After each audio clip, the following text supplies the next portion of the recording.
नमस्कार, आप देख रहे हैं भारत 24 के खास कार्यक्रम सीट टू सीट विश्लेषण में आपका स्वागत है। मैं हूं महिमा सिंह कंवर। आज हम आपको दिखाएंगे महाराष्ट्र की नासिक सीट और गुजरात सीट की गांधीनगर सीट का सीट टू सीट विश्लेषण समीकरण। शुरुआत नासिक लोकसभा सीट से करते हैं। अजित पवार की एनसीपी के नेता छगन भुजबल ने नासिक सीट से अपनी उम्मीदवारी वापस ले ली है। दरअसल इस सीट पर एनसीपी और एकनाथ शिंदे की शिवसेना में विवाद काफी ज्यादा चल रहा था। दोनों ही इस सीट पर दावेदारी कर रहे हैं। ऐसे में महायुति को अब नए प्रत्याशी की तलाश है। हालांकि भुजबल ने साफ कर दिया कि महायुति से जिसे भी प्रत्याशी बनाया जाएगा वो उसे समर्थन जरूर देंगे। इस पर आपकी रिपोर्ट देखिए।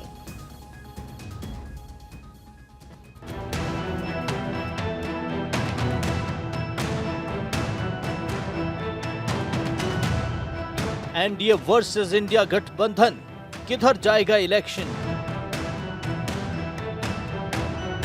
जहां 48 सीटों पर लड़ाई, वहां कौन करेगा चढ़ाई? महायुति में सीट युद्ध, अब कौन होगा उम्मीदवार? मुंबई और पुणे के बाद नासिक महाराष्ट्र का तीसरा सबसे बड़ा जिला है। ये राज्य की 48 लोकसभा सीटों में से एक है। नासिक 61,09,052 लोगों की जनसंख्या और उत्तरी महाराष्ट्र क्षेत्र में 15,582 वर्ग किलोमीटर क्षेत्र के साथ महाराष्ट्र का तीसरा सबसे बड़ा जिला है।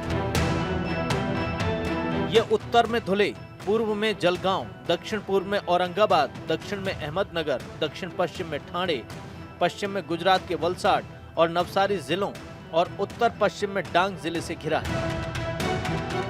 यहाँ हरे भरे पहाड़ी इलाके हैं। गोदावरी नदी नासिक से लगभग 24 किलोमीटर दूर ब्रह्मगिरी पर्वत त्रयंबकेश्वर से मिलती है और पुरानी आवासीय बस्ती से होकर बहती है, जो इस शहर के मध्य भाग में है।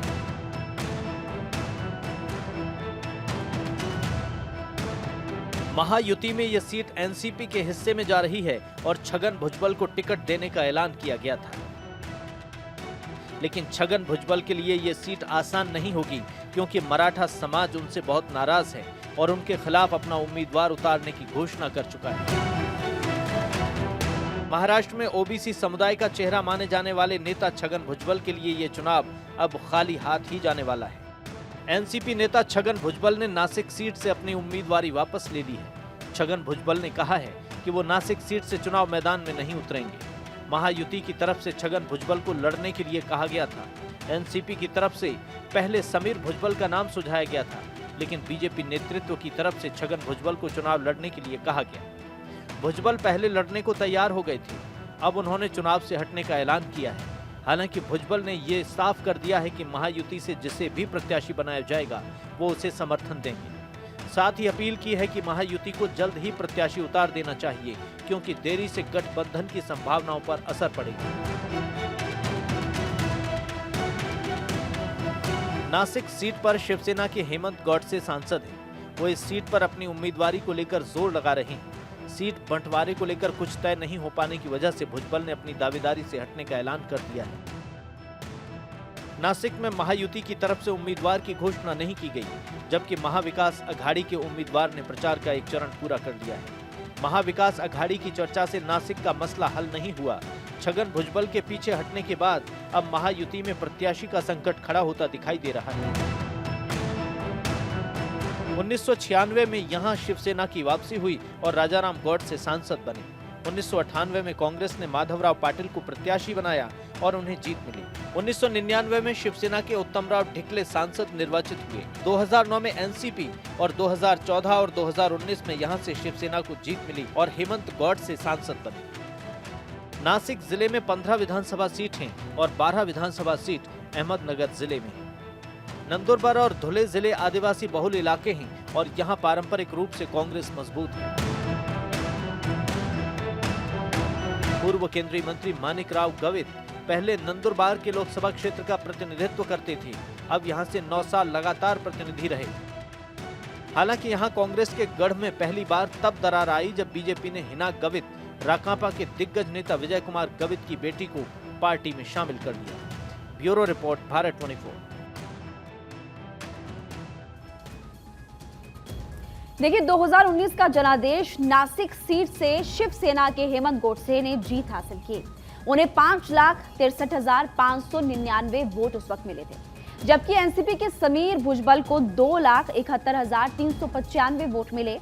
और निर्दलीय उम्मीदवार की अगर हम बात करें तो निर्दलीय उम्मीदवार माणिक राव कोकाटे को 1,34,527 वोट मिले थे। नासिक लोकसभा सीट पर 57.77% मतदान हुआ था।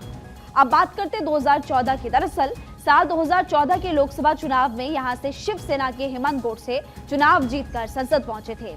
उन्होंने राष्ट्रवादी कांग्रेस एनसीपी के दिग्गज नेता छगन भुजबल को हराया था।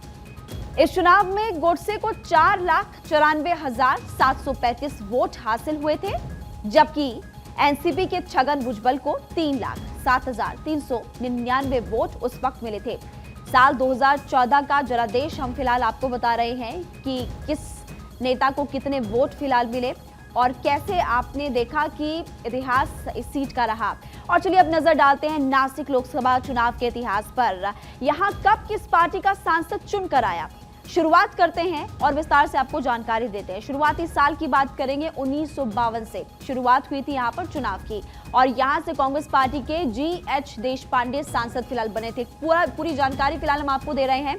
नासिक लोकसभा चुनाव का इतिहास, सबसे पहले बात करेंगे 1952 की। सांसद बने GH देशपांडे, जो कि कांग्रेस पार्टी से संबंध रखते हैं, कांग्रेस पार्टी से सांसद बने। फिर उसके 5 साल बाद चुनाव हुआ 1957 को। यहां पर भाऊराव कृष्णजी गायकवाड़ सांसद चुने गए और ये है अनुसूचित जाति फेडरेशन के नेता। 1962 को फिर चुनाव हुआ। 1962 की बात करें तो GH देशपांडे दोबारा से सांसद चुने गए और कांग्रेस पार्टी से ही ये फिलहाल चुनावी रण में उतरे थे और दोबारा से सांसद बने। हम लगातार यहाँ पर देख रहे हैं कि कांग्रेस पार्टी यहाँ पर कांग्रेस पार्टी का ही गढ़ है।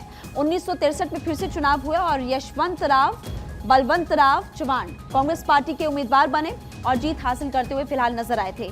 फिर 1967 को हम देख रहे हैं कि BR कावड़े चुने गए कांग्रेस पार्टी से नेता। तो ओवरऑल आप देख सकते हैं कि चुनाव का इतिहास आखिरकार क्या है।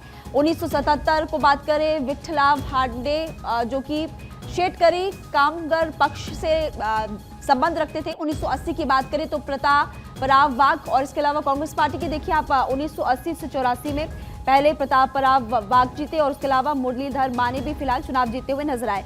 1989 की बात करें तो दौलत राव अहीर जो कि बीजेपी से सांसद बने हैं। फिर 1991 को वसंत पवार को यहाँ की जनता ने चुना, जो कि कांग्रेस पार्टी से संबंध रखते थे, और फिर शिवसेना के सांसद चुने गए 1996 को राजाराम गोडसे। तो ओवरऑल नासिक लोकसभा चुनाव का इतिहास फिलहाल हम आपको बता रहे हैं, जिससे एक चीज तो फिलहाल नजर आ रही है कि कांग्रेस पार्टी के जो सांसद है वो यहाँ की जनता ने ज्यादातर चुने। हालांकि बाकी जो दल है उनको भी यहाँ की जो जनता है वहां पर मौका देते हुए नजर आई थी। नासिक का लोकसभा चुनाव इस बार कई मायनों में खास है, बहुत ही ज्यादा महत्वपूर्ण फिलहाल है, और आपको हम नासिक लोकसभा चुनाव का इतिहास लगातार बता रहे हैं कि कौन सांसद, कौन सी पार्टी का जो उम्मीदवार है वो कब किस साल में जीतते हुए नजर आया। फिलहाल हम देख रहे हैं कि 1996 में राजाराम गोडसे शिवसेना से जो उम्मीदवार थे वो चुनावी रण में जीत हासिल करते हुए फिलहाल नजर आए थे। ये तमाम तस्वीरें लगातार हम आपको ग्राफिक्स के जरिए फिलहाल हम आपको समझा भी रहे हैं। देखिए अब आपको बताते हैं कांग्रेस पार्टी से ही दोबारा से उम्मीदवार चुने गए थे 1998 में माधव पाटिल, जिन्होंने जीत हासिल की थी। फिर 1999 को उत्तम राव ढिकाले जीतते हुए नजर आए, शिवसेना से उम्मीदवार थे, जीत हासिल की, सांसद बन गए। साल 2004 की अगर बात करें, देवीदास सानंदराव पिंगले एनसीपी से चुने गए, एनसीपी से सांसद जनता ने इनको चुना। साल 2009 की बात करें तो समीर भुजबल एनसीपी से। तो इस सीट पर आप देख सकते हैं कि बार बार हर पार्टी जो अपने उम्मीदवार है उसको बदलते हुए नजर आई है। साल 2014 हेमंत गोडसे शिवसेना से संबंध रखते हैं, और हेमंत गोडसे की बात करें तो शिवसेना से 2019 में भी जीत हासिल करते हुए नजर आए। यानी कि पिछले 2 चुनावों में हम देख सकते हैं कि शिवसेना से ही उम्मीदवार उतारा जा रहा है, जिसको जीत फिलहाल मिल रही है, और शिवसेना फिलहाल अपने कैंडिडेट को बदलते हुए भी फिलहाल नजर नहीं आ रही है। तो ओवरऑल इतिहास हमने आपको बताया।